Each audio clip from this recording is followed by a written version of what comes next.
TV 24 news ವಾಹಿನಿಗೆ ಸ್ವಾಗತ. ಬೆಳಗಾವಿಗೆ ಆಗಮಿಸಿದ ಕರ್ನಾಟಕ ಯುವ ರಕ್ಷಣಾ ವೇದಿಕೆ ರಾಜ್ಯಾಧ್ಯಕ್ಷ ಡಾಕ್ಟರ್ ಸುನಿಲ್ ಎಂಎಸ್ ಅವರು ಲೋಂಡಾ ಗ್ರಾಮದ ಸಾರ್ವಜನಿಕ ಸಮಸ್ಯೆಗಳ ಕುರಿತು ಬೆಳಗಾವಿ ಜಿಲ್ಲೆಯ ವಿಭಾಗ ನಿಯಂತ್ರಕ ಅಧಿಕಾರಿಗಳಿಗೆ ಮನವಿ ಪತ್ರ ಸಲ್ಲಿಸಿದ್ದಾರೆ. ಗ್ರಾಮದಲ್ಲಿ ಸಾರಿಗೆ ವ್ಯವಸ್ಥೆಯ ಕೊರತೆ, ಬಸ್ ನಿಲ್ದಾಣದ ಮೂಲಭೂತ ಸೌಲಭ್ಯಗಳ ಅಭಾವ ಹಾಗೂ ಸಾರ್ವಜನಿಕರ ದೈನಂದಿನ ಸಂಚಾರ ತೊಂದರೆಗಳ ಬಗ್ಗೆ ಅಧಿಕಾರಿಗಳ ಗಮನ ಸೆಳೆದು ಶೀಘ್ರ ಶಾಶ್ವತ ಪರಿಹಾರ ಕಲ್ಪಿಸುವಂತೆ ಒತ್ತಾಯಿಸಿದ್ದಾರೆ. ಈ ಹಿಂದೆ ಹಲವು ಬಾರಿ ಖಾನಾಪುರ ತಾಲೂಕು ಅಧಿಕಾರಿಗಳಿಗೆ ಮನವಿ ಸಲ್ಲಿಸಿದ್ರೂ ಕೂಡ ಯಾವುದೇ ಸಮರ್ಪಕ ಕ್ರಮ ಕೈಗೊಳ್ಳದಿರುವುದನ್ನು ಖಂಡಿಸಿದ ಸಂಘಟನೆ ಜನರ ಸಮಸ್ಯೆಗಳನ್ನು ನಿರ್ಲಕ್ಷ್ಯ ಮಾಡದೆ ತಕ್ಷಣ ಸ್ಪಂದಿಸಬೇಕು ಅಂತ ಆಗ್ರಹ ಮಾಡಿದೆ. ಮುಂದಿನ ದಿನದಲ್ಲಿ ಸಮಸ್ಯೆಗಳಿಗೆ ಪರಿಹಾರ ಸಿಗದಿದೆ ಉಗ್ರ ಹೋರಾಟ ಮತ್ತು ತೀವ್ರ ಪ್ರತಿಭಟನೆ ನಡೆಸುವುದಾಗಿ ಎಚ್ಚರಿಕೆ ಕೊಟ್ಟಿದೆ.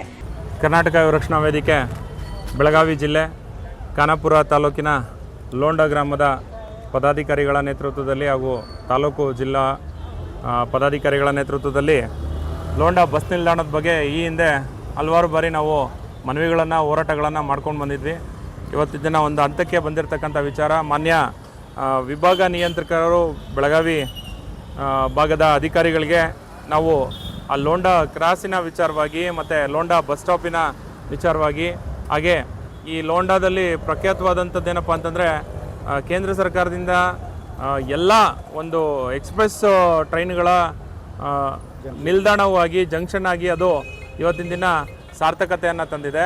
ಆ ಒಂದು ಪ್ರಯಾಣಿಕರಿಗೆ ಇಲ್ಲಿನ ಒಂದು ವ್ಯವಸ್ಥೆ, ಬಸ್ ನಿಲ್ದಾಣದ ವ್ಯವಸ್ಥೆಯನ್ನು ಇವರು ಸರಿಯಾಗಿ ಮಾಡಿಕೊಟ್ಟಿಲ್ಲ ಅನ್ನೋದ್ರ ಬಗ್ಗೆ ನಾವು ವರದಿಯನ್ನು ಮುಟ್ಟಿಸಿದ್ವಿ. ಅದ್ರ ಜೊತೆಯಲ್ಲಿ ಅಲ್ಲಿನ ಶೌಚಾಲಯ ವ್ಯವಸ್ಥೆ ಆಗಿರ್ಬೋದು, ಪ್ರಯಾಣಿಕರಿಗೆ ಕುಡಿಯುವ ನೀರಿನ ವ್ಯವಸ್ಥೆ ಆಗಿರ್ಬೋದು, ಅಥವಾ ಒಂದು ಅಧಿಕಾರಿ ಅಲ್ಲಿನ ನಿರ್ವಹಣಾ ಅಧಿಕಾರಿಯ ಒಂದು ಕೊರತೆಯ ಉದ್ದೇಶವಾಗಿರ್ಬೋದು, ಇದನ್ನೆಲ್ಲವನ್ನು ವಿಚಾರವನ್ನು ಆ ಮಾನ್ಯ ನಿಯಂತ್ರಣ ಅಧಿಕಾರಿಗಳಿಗೆ ಇವತ್ತು ವರದಿ ಮುಟ್ಟಿಸಿದ್ದೀವಿ. ಅವರು ಅತಿ ಶೀಘ್ರದಲ್ಲೇ ನಾನು ಸ್ಥಳ ವೀಕ್ಷಣೆ ಮಾಡ್ತೀನಿ ಅಂತೇಳಿ ನಮಗೆ ಮಾತನ್ನು ನೀಡಿದ್ದಾರೆ. ಭಾಳ ಅತ್ಯಂತ ಸ್ಪಷ್ಟತೆಯನ್ನು ಕೂಡ ಹೇಳಿದ್ದಾರೆ. ಸಂಬಂಧಪಟ್ಟಿರ್ತಕ್ಕಂಥ ಅಧಿಕಾರಿಗಳು ಕೂಡ ಅವರು ಕರೆ ಮಾಡಿ ವರದಿಯನ್ನು ನೀಡಿದ್ದಾರೆ. ಇದೇನಾದರೂ ಅವರು ಮಾಡಿಕೊಡ್ಲಿಲ್ಲ ಅನ್ನೋ ಸಂದರ್ಭದಲ್ಲಿ ನಾವು ಉಗ್ರ ಪ್ರತಿಭಟನೆಯನ್ನು ಲೋಂಡಾ ಗ್ರಾಮ ಘಟಕ ಹಾಗೂ ಖಾನಾಪುರ ತಾಲೂಕು ಘಟಕ ಹಾಗೂ ಬೆಳಗಾವಿ ಜಿಲ್ಲಾ ಘಟಕದ ವತಿಯಿಂದ ಭಾಳ ಉಗ್ರವಾಗಿ ಪ್ರತಿಭಟನೆಯನ್ನು ಮಾಡುವಂಥ ಸಂದರ್ಭ ಇವರು ಮಾಡಿಕೊಡ್ಬಾರ್ದು ಅಂತ ಕೇಳ್ಕೊಂಡಿದ್ದೀವಿ. ಇವತ್ತಿನ ದಿನ ಅವರು ಕೂಡ ಒಪ್ಕೊಂಡಿದ್ದಾರೆ.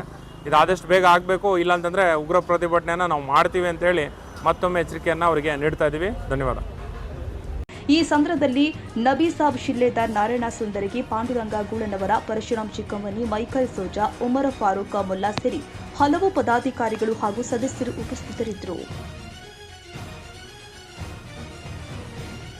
ಕನ್ನಡಿಗರ ಮೆಚ್ಚಿನ ನಿಮ್ಮ ಟಿವಿ 24 ಕನ್ನಡ ನ್ಯೂಸ್ ವಾಹಿನಿ ಇದೀಗ ಟಿವಿಯಲ್ಲಿ ಲಭ್ಯ. ಕರ್ನಾಟಕ ಮತ್ತು ದೇಶ ವಿದೇಶದ 360 ಡಿಗ್ರಿ ಸುದ್ದಿ ಹಾಗೂ ಉತ್ತರ ಕರ್ನಾಟಕ, ಬೆಳಗಾವಿ, ಬಾಗಲಕೋಟೆ, ಧಾರವಾಡ, ಹಾವೇರಿ, ಗದಗ, ಬಿಜಾಪುರ ಜಿಲ್ಲೆಯ ಕ್ಷಣ ಕ್ಷಣದ ವಿವರವನ್ನ ಪಡೆಯುವುದಕ್ಕೆ ಟಿವಿ 24 ಕನ್ನಡ ನ್ಯೂಸ್ ವಾಹಿನಿಯನ್ನ ಲೈಕ್ ಮಾಡಿ, ವಿಡಿಯೋಗಳನ್ನ ಶೇರ್ ಮಾಡಿ, ಕಮೆಂಟ್ ಮಾಡುವ ಮೂಲಕ ನಮ್ಮ ವಾಹಿನಿಗೆ ಸಹಕಾರ ನೀಡಿ ಮತ್ತು ಚಾನೆಲ್ ಅನ್ನ ಸಬ್ಸ್ಕ್ರೈಬ್ ಮಾಡಿ. Thank you.